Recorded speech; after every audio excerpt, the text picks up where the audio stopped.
어느덧 5월이 되었네요.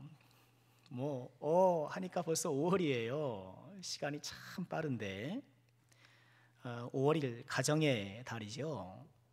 교회가 가정의 달로 지킨다 이런 건 아니었는데, 어떤 사회적 분위기와 또 연합하는 마음으로 교회도 이 가정의 달로 지킵니다.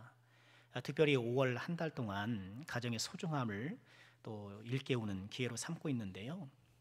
첫 주일은 어린이 주일로, 둘째 주일은 어버이 주일로, 또 어떤 교회는 스승의 주일, 또 부부 주일 이렇게 다양하게 지키는 것 같습니다.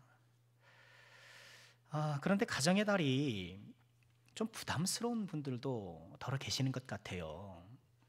우리 크리스찬들도 위기 가정이 적지 않거든요. 그중엔 이혼을 하신 분들도 계시고, 또 부부 간에, 또 부모 자식 간에, 형제 간에 오랜 불화 때문에 참 고통하는 분들이 더러 계시거든요. 그런 분들이 가정의 달 교회에 오면 자녀 교육 잘해라, 또 부모 잘 섬기라, 화목한 가정 되어야 합니다, 이런 말씀을 들으면 그렇다고 다 동의는 하고 인정을 하는데, 내 현실이 그렇지 못하고 내 어떤 노력에 한계가 있다는 것을 다 생각하게 되니까 부담스러워지는 거예요. 그리고 은근한 죄책감도 들고, 그래서 가정의 달에 교회 출석률이 떨어진다, 그런 이야기도 들려요.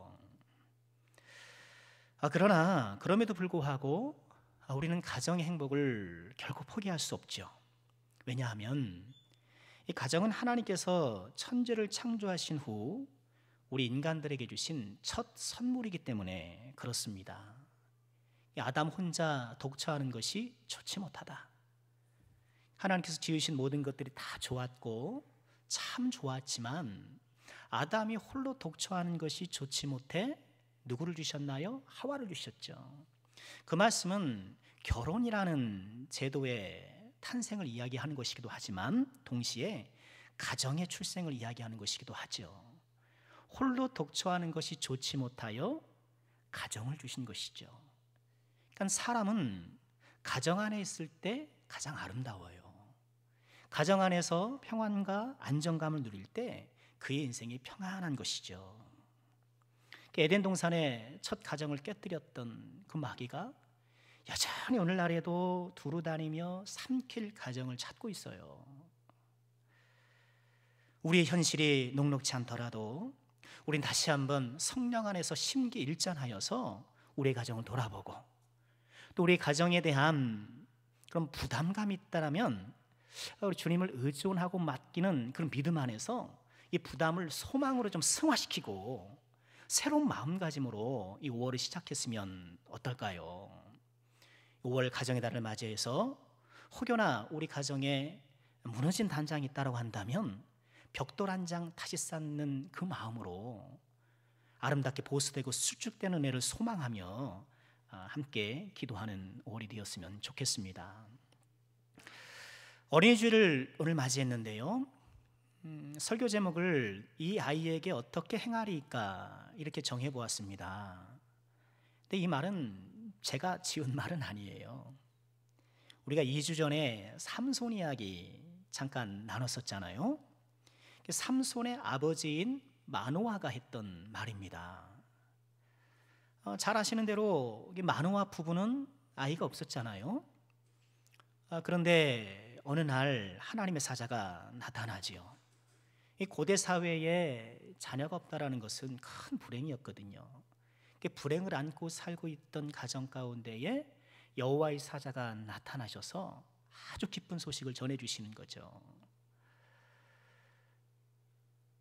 삼손이 출생할 것을 예고해 주죠. 수태고지를 해주고, 아이가 출생할 뿐만 아니라 이 아이가 장차 블레셋의 손에서 이스라엘 백성을 구원할 것이다, 아주 큰 일을 할 것이다. 또 더군다나 태어에서부터 죽을 때까지 평생 하나님께 바쳐지는 나시린으로 살 것이다, 이렇게 말씀해 주셨어요. 여러분, 우리 어머니들 가끔이 아니죠, 아이를 가지셨을 때 태몽 이렇게 꾸시는데, 태몽 좋은 태몽 꿔도 아이들에 대한 기대가 이렇게 솟구치는데, 어떤 태몽 꾸셨나요? 호랑이를 봤다, 상어를 봤다, 과일을 뭐 바구니에 담았다, 뭐 이렇게 태몽만 꿔도 내가 기분이 좋은데 이렇게 여호와의 사자가 와서 수태 고지를 해주니 얼마나 마음이 기뻤고 또 기대가 됐겠어요. 이렇게 여호와의 사자의 예고를 받은 마노아가 이렇게 기도해요. 사사기 13장 12절인데요. 마노아가 이르되 이제 당신의 말씀대로 되기를 원하나이다. 이 아이를 어떻게 기르며 우리가 그에게 어떻게 행하리이까? 이렇게 축복의 자녀를 주셨는데 내가 어떻게 기르고 어떻게 행하리이까? 여러분, 이 마노아의 기도는 오늘을 살아가는 우리 모두의 고민이요 기도가 아닐까 싶어요. 이 아이를 내가 어떻게 기르고 어떻게 행할 것인가? 작가는 글을 쓰다가 마음에 안 들면 델리트, 삭제를 눌러서 지우면 그만이에요. 다시 쓰면 돼요. 도자기를 굽는 그 예술가도 정성껏 오랫동안 도자기를 구웠는데 마음에 안 들어요. 그럼 어떻게 해요? 깨트리면 그만이에요. 근데 자녀는 그럴 수가 없잖아요. 자녀는 마음에 안 든다고 삭제할 수 있는 것도 아니고 깨트릴 수도 없는 것이고. 여러분, 우리 어르신들도 많이 계시고 또 부모된 분들이 많이 계시는데 어떤가요? 나는 자녀 양육에 성공했나요? 나의 자녀들이 인품과 행실과 특별히 믿음에 있어서 내가 좋은 영향력을 끼쳐왔는가? 참 쉽게 대답하기 어려워요. 그러니 모든 부모는 다 초보 운전자가 아닌가 싶어요. 그렇잖아요. 다 초보 운전하다가 익숙해질만 하면 자녀들이 다 성장해서 이제 제 갈 길 가고. 그래도 우리 자녀들은 이만하면 괜찮습니다 라는 것도 가만 돌아보면 내가 잘해서가 아니라 하나님의 은혜인 경우가 훨씬 많아요.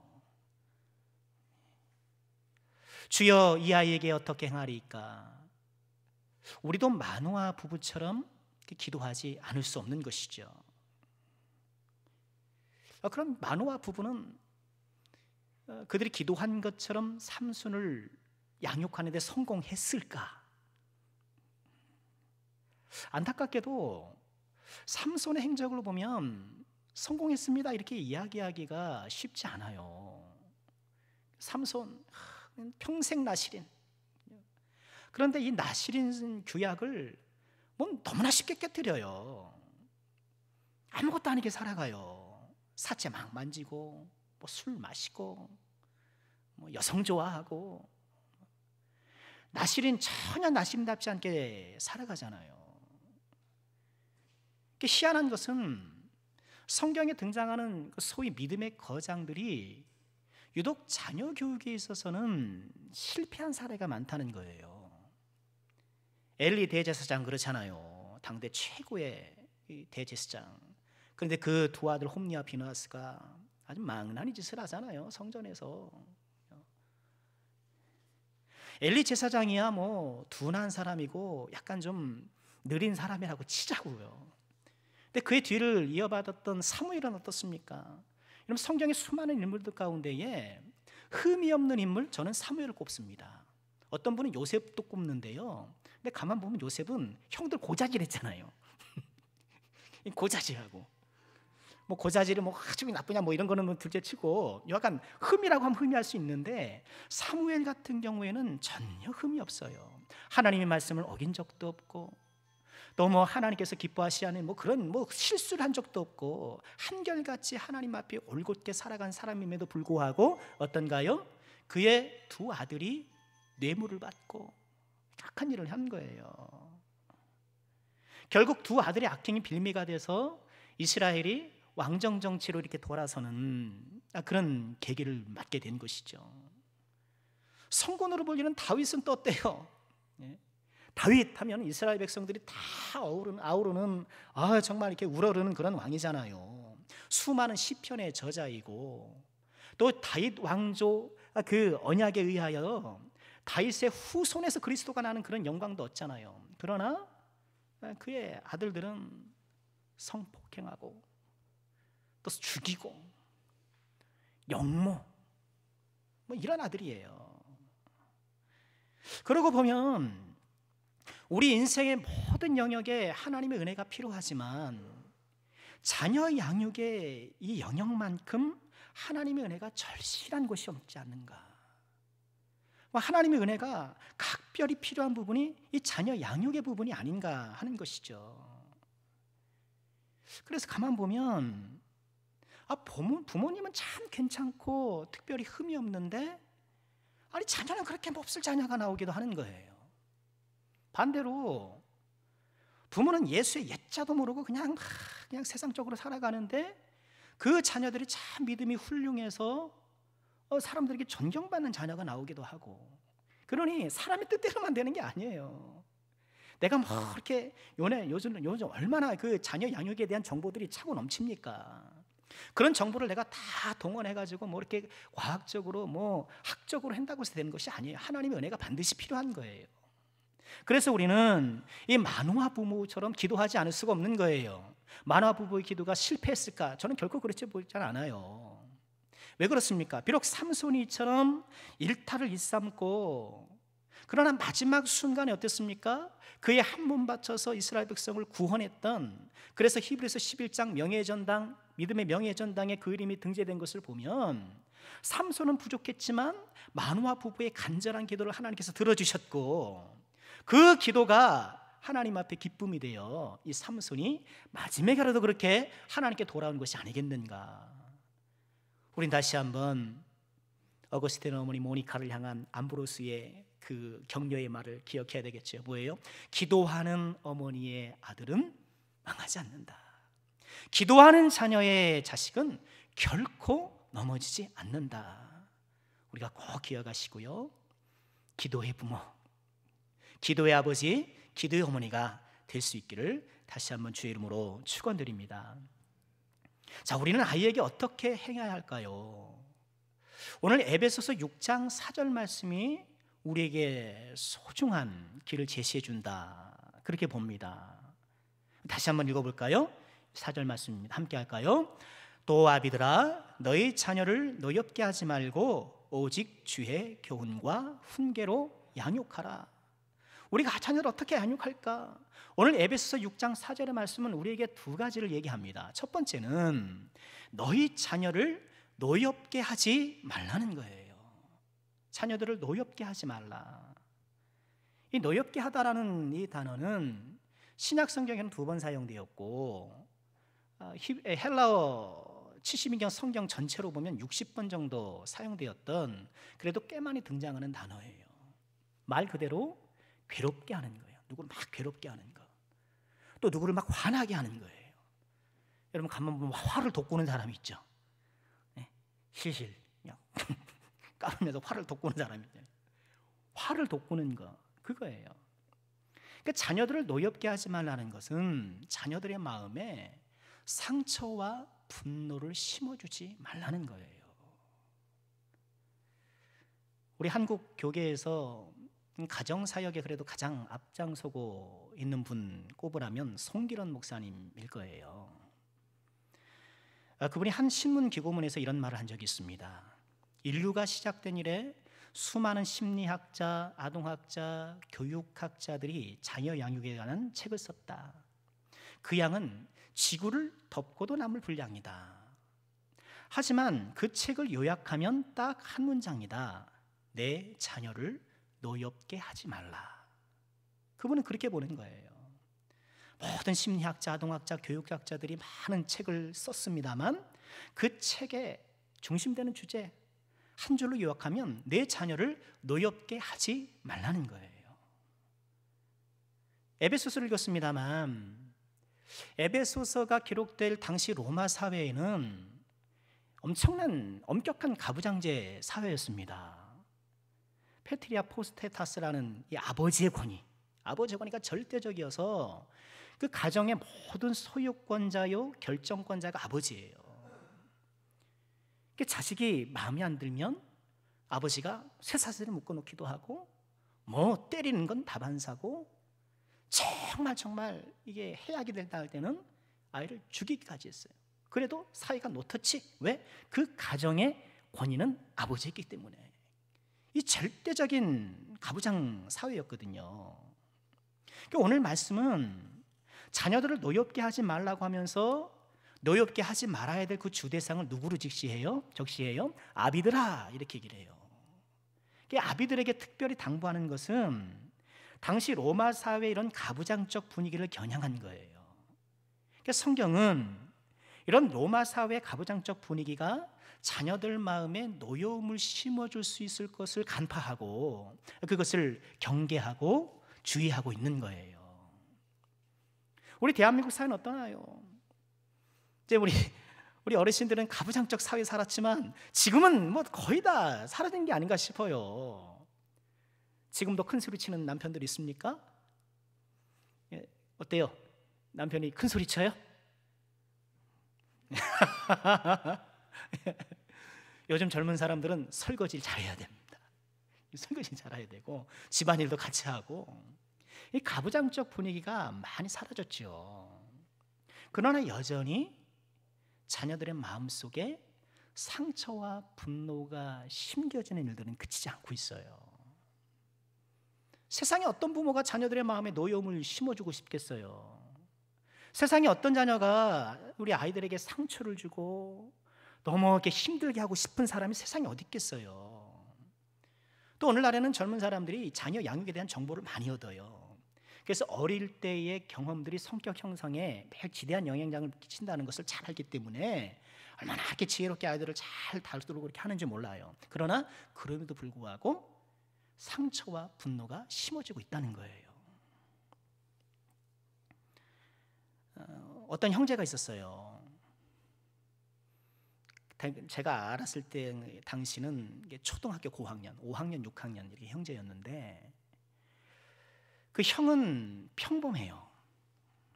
특별히 뭐 이렇게 뒤처지는 것도 없고 이렇게 평범한데 동생은 영재 수준의 아이예요.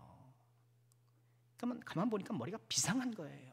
말도 얼마나 잘하고 딱 봐도 똑똑하고 남다르다는 것을 알 수 있어요. 비범한 재주를 알아본 부모가 이 동생에게 각별한 애정과 후원을 쏟게 되겠죠. 그 재능을 묻히지 않으려고 나름 지원을 아끼지 않은 것이죠. 근데 동생이 워낙 똑똑하다 보니까 사람들의 관심도 자연히 동생에게 쏠리게 되고 형은 소외당하기 시작하는 거예요. 그렇다고 부모가 뭐 형을 뭐 과시하거나 뭐 그런 것도 아닌데 동생에 대한 적극적인 지원이 그렇잖아요. 뭐 좋은 학교를 뭐 다 갈 수 있는 게 아니잖아요. 또 머리가 돼야 뭐 비싼 학교도 가고 그러는 건 아니겠습니까? 근데 형은 그런 데를 못 가고 동생은 또 그런 데 가고 이런 차별이 다가오니까 차별하려고 하는 것이 아닌데 동생을 막 뒷바라지 하다 보니까 차별이 생겨버린 거예요. 그러니 형은 열등감에 시달리는 거예요. 그러니 형 아이는 가족이나 사람들에게 인정받고 싶은 그런 인정 욕구가 막 커지는 거예요. 사람 다 인정 욕구가 있거든요. 그리고 어느 정도 인정받고 싶어하는 그런 욕구가 있어야 그것이 삶의 에너지가 돼서 나를 발전시킬 수 있거든요. 그런데 과도한 인정 욕구를 발휘하다 보니까 연극성 성격 장애적인 성향을 보여요. 자기를 자꾸 과장하는 거예요. 연극할 때 막 과장하는 것처럼 막 스스로를 과장하는 거예요. 다른 사람들의 관심을 받으려고 과장된 언행을 하게 되고 또 사소한 일에도 너무 이렇게 경쟁심, 승부욕을 보이니까 사람들에게 자꾸 빈축을 사는 거예요. 오버하니까. 또 그러다 보니까 그런 빈축과 사람들의 비난이 이렇게 또 쓰리쿠션으로 들어오니까 또 이 아이는 또 힘들고 그것 때문에 또 인정 욕구를 더 막 발휘하게 되고 이렇게 계속 악순환이 되는 거예요. 너무너무 안타깝더라고요. 부모님이 그러려고 그러는 게 결코 아니거든요. 나름 신경 쓰고 조심한다고 애쓴다 할지라도 어떤 상황들이 혹은 그런 과정 가운데의 한 미세한 부분들이 그게 아이들에게 작용하는 거예요.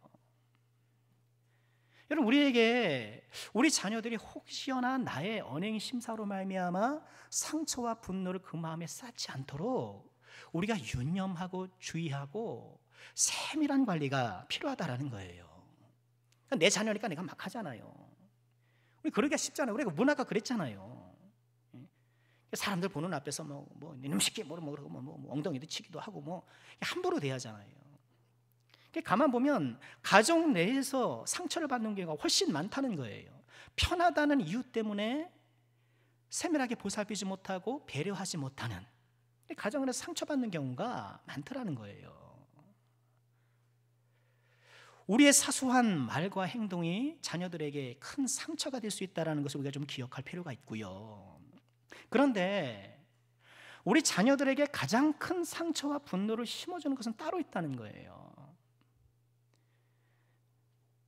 오늘 심리학자, 아동교육학자 이런 분들이 다 공통적으로 입을 모아 자녀들에게 가장 상처와 분노를 심어주는 행위를 꼽는 것은 부부싸움이래요. 부부싸움. 여러분, 부부싸움 해보셨죠? 어떤 분은 부부싸움 한 번도 안 했다고 그러시더라고요. 제가 먼저 섬기던 교회에서 함께 사역했던 교사 선생님이 당신은 부부싸움을 한 번도 안 했다 그러는 거예요. 저는 하는데 목사는 가끔 하는데 그분은 안 한다고 막 그러시니까 이야, 대단하다. 네. 그런데 부부싸움이 없다고 반드시 행복한 부부는 아닐 수도 있어요. 그러니까 서로 배려하고 잘 양보해서 잘 타협해서 이렇게 싸움이 없다라면 좋지만, 어떤 경우에는 한쪽이 일방적으로 참거나 억압하기 때문에 부부싸움이 없는 경우도 있어요. 그건 건강한 게 아니죠. 부부싸움이 한편으로 보면 그 가정 내에서 남편과 아내가 동등한 권위를 누리고 있다라는 증거이기도 해요. 부부싸움이 없으면 좋겠지만 더 중요한 것은 싸우더라도 잘 화해하고 회복하는 이 부부싸움을 잘 관리하는 것이 중요하다는 거예요. 우리가 기억해야 될 것은 부부싸움 칼로 물베기라 그러잖아요. 칼로 물베기가 뭔가요? 칼로 물을 착 빼면 일순간에 막 물이 튀고 막 요란한 것 같지만 이내 원상태로 돌아가는 것처럼, 부부싸움이래 봐야 그 당시에는 막 이렇게 요란한 것 같지만 결국 일상으로 되돌아간다, 아무것도 아닌 것이다. 그러니까 부부가 일상생활을 하면서 자연 치유력을 통해서 그런 싸움을 잘게 마무리하는 그런 것을 이야기하는 것으로 보여요. 그러나 부부끼리는 칼로 물베기일진 모르지만 자녀들에게 있어서는 부부싸움은 칼로 물베기가 아니라 칼로 마음베기라는 거예요. 부부싸움은 자녀들의 마음에 큰 상처와 분노를 남겨요. 엄마 아빠는 쿨하게 화해했는지 모르겠지만 칼로 물베인 것처럼 아무 일 없던 것처럼 그냥 지나간다 하더라도 자녀들의 마음속에는 큰 상처가 남아있더라는 거예요.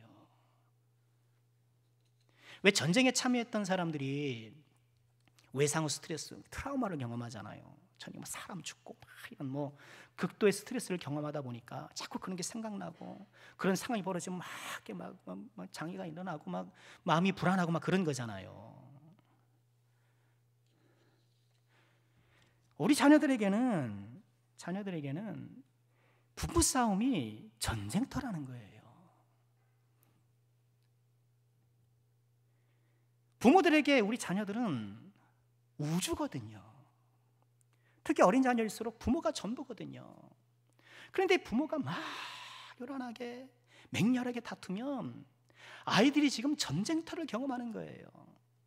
그리고 부부싸움이 지나가다 하더라도 전쟁이 끝난 후에 전쟁의 트라우마가 남아있는 것처럼 우리 자녀들의 마음속에 이런 전쟁의 상흔이 남아있다는 거예요. 또 아이들은 부모가 싸우면 자기 때문이라고 생각하기 쉽대요. 나 때문에 싸운 거라 생각을 해서, 그래서 뭔가 이 전쟁의 상황을 좀 만회하고 회복하도록 자기 방식의 노력을 한다는 거예요. 그래서 아빠가 됐든 엄마가 됐든 찾아가서 막 중재하는 거예요. 엄마 좀 싸우지 마세요. 뭐 이렇게 뭐 중재하기도 하고, 또 엄마 아빠가 싸우면은 자기 집에 가서 방에 가서 방을 탁 청소하는 거죠. 막 정리하려고. 또 아니면 안 하던 공부만 책을 탁 펴놓고 공부하는 거예요. 공부하고. 아니면 어릿광대가 되어가지고 엄마 아빠한테 앞에서 막 재주 피우면서, 예? 좀 엄마 아빠 좀 기분 좀 북돋워 주려고 이렇게 애쓰고, 또 아니면 이도저도 그냥 모른 척하고 그냥 지나가기도 하고 그런다는 거예요. 얼마나 애처로워요, 아이들이. 근데 이런 노력에도 불구하고 부모의 불화가 계속되면 이 자녀들은 내가 아무것도 할 수 없구나 하는 무력감에 빠지기 쉽고 공연한 죄책감에 빠지기 쉬운 거예요. 그리고 이런 부정적인 감정들이 내 안에 누적되기 시작하면 부모에 대한 원망과 불평, 분노가 자리 잡기 시작하는 거예요. 엄마 아빠가 또 언제 싸울지 몰라서 불안해하는 이 자녀들은 그 불안이 습관이 된다고 해요. 우리 뇌는 익숙한 감정을 습관처럼 유지하려고 한다고 해요. 근데 뇌가 좋은 감정인지 나쁜 감정인지를 따지질 않는 거예요. 그냥 자주 자기에게 일어난 감정을 뇌가 학습해버리는 거예요. 불안에 익숙한 뇌는 불안이 편하니까 그걸 자꾸 유지하려고 하는 거예요. 그러니까 머릿속에서 이 불안이 내 안에서 떠나지 않는 거예요. 그 불안이 밖으로 표출될 때는 분노가 되고, 밖으로 표출할 수 없을 때는 내 안에 열등감과 우울감으로 자리 잡는 거예요. 그래서 부모가 자꾸 싸우는 자녀들은 열등감이나 우울감을 겪기 쉽고 사회생활에서도 자기 주장을 잘 못한다는 거예요. 왜냐하면 자기 주장을 했다가는 싸움이 벌어지니까. 그런 것이 뇌가 학습되어 있기 때문에 자기 주장을 적극적으로 펼치지 못한다는 거예요. 그 때로는 결혼하기 싫다는 거예요. 결혼하기 싫고 두려워요. 엄마 아빠처럼 살까 봐. 결혼을 두려워하고, 또 반대로 나는 결혼하면 정말 아름다운 가정을, 행복한 가정을 꾸려야지 하는 그런 생각을 너무 과도하게 갖는다는 거예요. 그러니까 결혼해서도 나는 행복한 가정을 반드시 이룰 거야, 나는 이상적인 가정을 반드시 이룰 거야, 막 이런 집착 성향을 보인다는 거예요. 사람 내가 뭐가 부족하다고 인식하면 그 반대로 무엇을 집착하기가 쉬워요. 결핍은 집착을 낳거든요. 그러나 결혼 생활이 자기 마음대로 됩니까?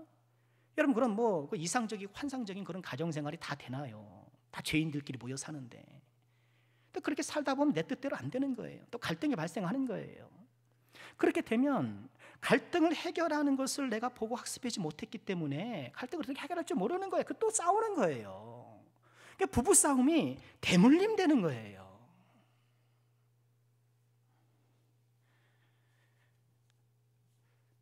우리는 우리도 모르게 그 전에 성질껏,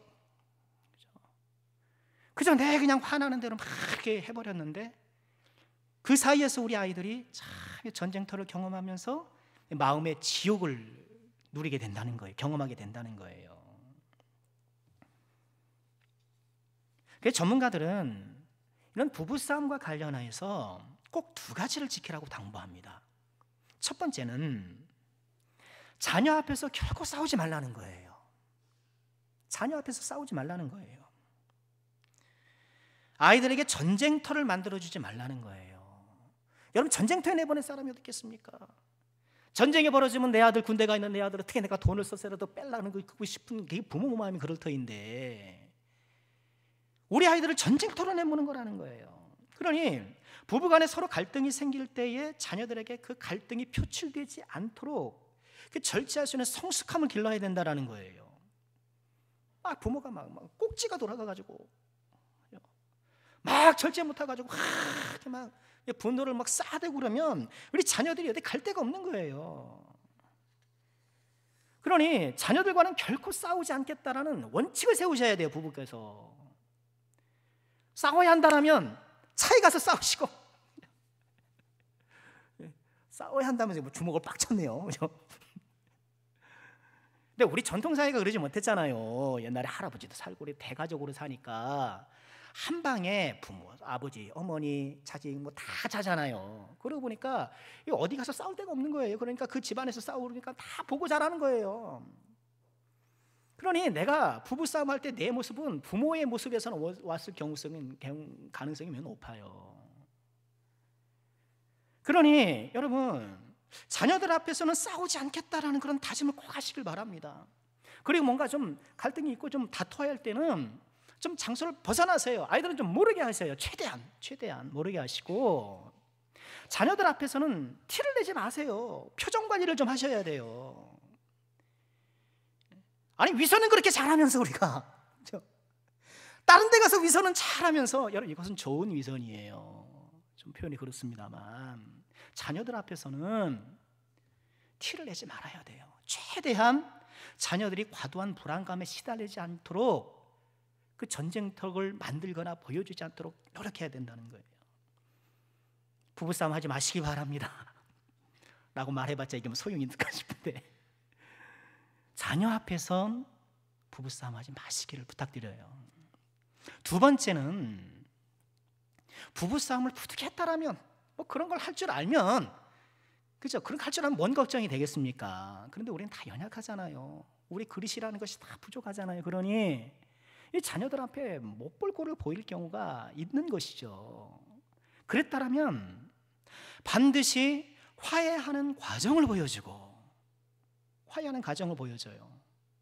그래서 서로 사과하고 재발 방지를 위한 다짐을 하고, 이렇게 싸움을 봉합해 나가는 과정을 보여줘야 한다는 거예요. 그 갈등의 해결 과정을 지켜보면서 자녀들의 안정감이 점차 회복되는 거예요. 그리고 자녀들에게 사과하라는 거예요. 엄마 아빠가 미안하다. 너희들에게 참 부족한 모습을 보여서 미안하구나. 진심 어린 사과를 해야 된다는 거예요. 여러분, 부모들도 자녀에게 사과하셔야 돼요. 내가 돈 버냐고 얼마나 고생했고, 내가 뭐 얼마나 지들을 위해서 애쓰고 힘썼는데. 여러분, 내가 자녀들 위해서 수고한 것과 그 수고가 자녀들의 상처를 치유하는 것은 아니라니까요. 이걸 우리가 깨달아야 돼요. 자식들 내가 다 벌어주는 거 보러 먹고 살고 있는 주제에 뭐 원망불평이야. 그러지 마시라는 거예요. 지금 누구 덕에 그렇게 사는데 지금 고마운 줄 모르고 이게 원망이 나오고 말이야. 그러지 마시라는 거예요. 상처는 그런 것으로 아물어지는 것이 아니라는 거예요. 자녀들에게 사과하는 것. 여러분, 분명히 우리는 자녀들을 섭섭하게 한 일들이 분명히 있을 거예요. 자녀들에게 사과하셔요. 내가 너무 엄하게 대했던 것, 내가 함부로 말했던 것, 또는 내가 그러면 안 되는데 내 화에 못 이겨서 손찌검했던 것이 있다면, 여러분 이제라도 좀 화해하세요. 자녀들에게 사과하세요. 자녀들의 마음속에 있는 그 상처와 분노를 어루만져 주세요.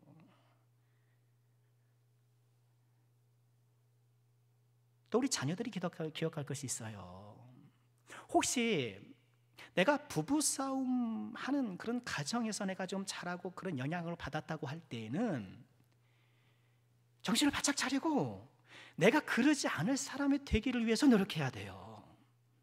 이런 부부싸움의 전쟁터가 나에게 상처와 분노를 준다는 것을 안다면 나는 그러지 않기 위해서 노력해야 한다는 거예요.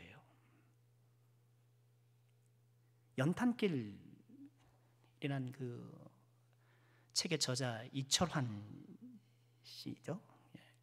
그분이 그런 이야기를 하더라고요. 그분이 초등학교 1, 2학년 때 밤마다 부모님이 싸우거든요. 당시 이제 통금 시간이 있어가지고 아버지가 이제 거기에 이제 맞춰서 이제 늦게 오는 거예요. 밤 12시 다 돼서 들어오나 봐요. 술 한잔 딱 들고 오면 어머니랑 대판 싸우는 거예요. 대판. 싸우는 것이 조금 말다툼하는 이런 정도가 아니라, 막 집기 집어던지고 뭐 때려부시고. 그러니 한밤중에 곤히 자고 있던 이 아이들에게는 뭐 벼락이 떨어지는 거죠. 갑자기 하루 이틀도 아니고 계속 그런 일이 반복되다 보니까 너무너무 힘든 거예요. 그런데 이분이 이제 결혼하고 이제 어른이 되고 자녀들을 낳고 이렇게 지나가는데 자기 아내하고 싸울 일이 있었대요. 대판 싸웠대요. 막 대판 싸우는데 그 와중에 어린 딸아이가 울더라는 거예요. 그러니까 막 그렇게 싸우던 와중에 그 아이가 눈에 딱 들어와가지고 즉시 달려가서 그 아이를 안아줬다는 거예요. 아빠가 미안해, 아빠가 미안해 하면서 사과하고 다독여줬다는 거예요. 근데 그분이 하는 말이 그 순간 그 공포 가운데 불안해서 울고 있는 그 딸아이의 모습 속에 이전에 부모님이 싸우던 가운데에 불안에 떨고 있던 자기 모습이 비춰졌다라는 거예요. 그래서 서둘러 가서 그 아이를 보듬어 준 것이고, 그리고 그것은 자기 자신을 보듬어 준 거죠. 그러면서 그런 부부싸움이란 전쟁터 가운데에 내 마음에 괴물이 길러졌는데 우리는 그 괴물을 통제할 수 있다는 거예요. 우리 사랑하는 우리 자녀들, 우리 청년, 우리 학생들 많이 계신데 혹여 내가 그런 상황 가운데서 많은 상처와 분노가 있었다고 한다면 그 상처와 분노를 내가 분노하고 내가 원망할 수 있는 지렛대로 삼지 마시고, 나는 이렇게 상처받았으니까 내가 불안하고 우울한 게 마땅해, 나는 부모한테 이렇게 대접받지 못하고 전쟁터 가운데 내가 이렇게 상처받고 분노받았으니 나는 이렇게 힘든 것이 당연해, 이렇게 생각하지 마시고 내 안에 그런 괴물이 자라지 않나 돌아보면서 나는 그런 잔인하고 다짐하고, 또한 성령께서 우리에게 주시는 그 은혜 가운데에 연약한 나의 부모들을 용서하시길 바라요. 부모들을 용서하고, 부모도 죄인이잖아요. 부모도 부족하잖아요. 그러니 부모를 용서하고 보듬음을 통하여서 그 지옥 같은 마음에서 스스로 벗어나야 하는 거예요. 어린이 주일을 우리가 맡고 있는데 저도 우리 아이들이 다 커서 뭐 어린이 선물은 안 합니다만 돈이 굳었습니다. 자녀들에게 뭐 선물해 줄 수 있잖아요, 그죠? 또 뭐 용돈을 잘 챙겨줄 수도 있고, 코로나 때문에 어디 뭐 좋은 데 가기는 힘들지만 아이들에게 줄 수 있는 최고의 선물이 과연 무엇일까? 우리 자녀들에게 줄 수 있는 최고의 선물이 무엇일까? 부부간의 화목한 것, 자녀들이 안정감을 누릴 수 있는 그 가정을 주는 것이야말로 최고의 선물이 아니겠냐는 거예요. 자녀들을 노엽게 하는 건 많은 것들 가운데에 부부싸움이 가장 치명적이라는 것을 다시 한번 기억하시고요. 아비들아, 내 자녀를 노엽게 하지 말라, 이 말씀을 우리가 다시 한번 마음에 무겁게 받아들이고 부부간에 화목하기를 힘쓰기를 주의 이름으로 축원합니다. 자녀를 위해서 뭘 못해요? 자녀를 위해서 뭘 못해요? 우리 어머니들, 자녀를 위해서 뭘 못해요? 그죠? 자녀를 위해서 내가 뭘 못할 게 있겠어요? 그런데 화목한 것, 내가 더 힘써야 되지 않겠습니까? 부부간에 화목할 수 있는 많은 방법이 있을 수 있겠습니다만 저는 그 무엇보다도 감사라고 봅니다. 우리가 어떻게 화목한 부부가 될 수 있을까? 뭐 사랑, 뭐 따뜻하고 좋을 수 있겠는데, 그 유효기간이 있잖아요, 그렇죠? 사랑은 유효기간이 있어요. 그러나 감사. 내 남편에 대해 감사하고, 내 아내에 대해서 감사하고, 서로가 서로에 대해서 감사하고 고마워하고, 뭐 마음에 들지 않는 부분이 없겠습니까? 결혼하고 뭐 20년, 30년, 50년 살았는데도 똑같아. 저 인간 변하지도 않고 막 그런 면이 있는 것은 사실이고 짜증도 나는 건 사실이지만, 그러나 그런 모든 불만과 짜증과 이런 것들을 조금 제쳐놓고 감사해 보시기 바랍니다. 남편이 있어서 감사하고, 아내가 있어서 감사하고, 감사야말로 우리 부부가 화목할 수 있는 능력이 아니겠는가. 말씀을 정리하겠습니다. 사실 두 번째 대지도 있는데 시간이 너무 많이 갔어요.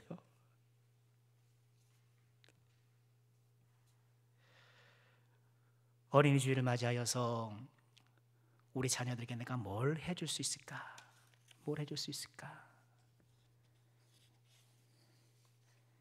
신문을 보니까 이건희 회장 가족들이 상속세만 12조를 내요. 놀라지도 않아요, 우리는. 그죠? 12조 정도야, 뭐. 상속세로 12조를 내고 상속받은 재산이 한 26조? 뭐 이렇게 신고가 된 것 같아요. 부러워할 거 하나 없어요. 놀랄 거 하나 없습니다. 다 사라질 거. 다 사라질 거. 이건희 회장이 그렇게 세계에서 손꼽히는 부호를 하도록 뭐 가져갔습니까? 뭐 가져갔어요? 뭐 하나 가져갔어요? 뭐 가져간 거 있으면 좀 얘기 좀 해주세요. 아무도 가져간 거 없어요. 내가 비록 자녀들에게 물려줄 땅 한 평 없다 하더라도, 어디 허름한 아파트 한 채 없다 하더라도 걱정하지 마세요. 믿음의 유산이야말로, 또 화목한 가정이야말로 우리 자녀들에게 줄 수 있는 최고의 유산이에요. 천하 만물 다 누리면 뭐합니까? 믿음 없으면 무슨 소용이 있겠어요? 그러나 내가 비록 가진 것이 없고 남들처럼 화려한 인생을 살지 못한다 할지라도 믿음 있는 사람은 세상이 줄 수 없는 기쁨이 그 안에 있고, 영원한 천국의 소망이 그 안에 있고, 영생이 보장된 것 아니겠습니까? 2021년 어린이 주일, 우리 다시 한번 믿음의 부모가 되기를 다짐하면서 자녀들에게 줄 수 있는, 또 줘야 하는 최고의 선물, 화목한 부부, 화목한 가정이라는 것을 다시 한번 꼭 기억하시고, 우리 남성계 모든 가정들, 주님이 기뻐하시는 행복하고 아름다운 가정들 다 되시기를 주님의 이름으로 축원합니다.